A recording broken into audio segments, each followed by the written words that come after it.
American Caesar, Douglas MacArthur, 1880 to 1964, William Manchester. Douglas MacArthur was born into a military dynasty destined for command and controversy. From his early days at West Point, where he graduated first in his class, to his daring leadership in World War I, he embodied brilliance, pride, and unrelenting ambition.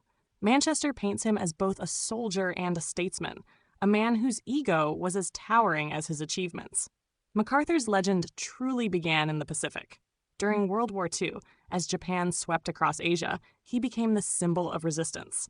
Forced to flee the Philippines under orders, he vowed, "I shall return." That promise defined him, and when he did return, striding ashore at Leyte in 1944, it was more than a military act. It was theater, myth, and vindication. His strategies turned the tide of war in the Pacific, but his disdain for subordination and political authority sowed the seeds of future conflict.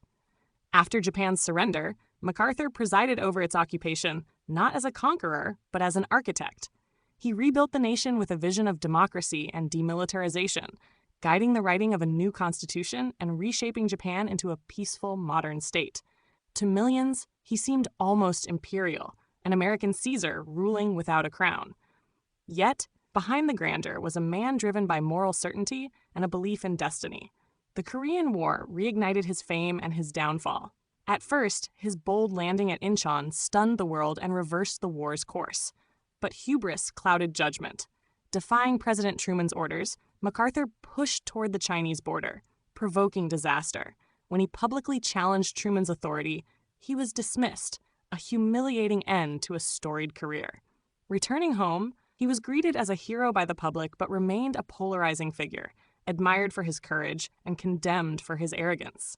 In his later years, MacArthur lived as a statesman in exile, giving one last speech to Congress where he reflected, "Old soldiers never die, they just fade away." William Manchester's portrait captures that slow fade, the aging general haunted by glory and solitude, revered yet out of step with the new world he helped shape. American Caesar is more than a biography of a general. It's an exploration of power, pride, and the paradox of greatness.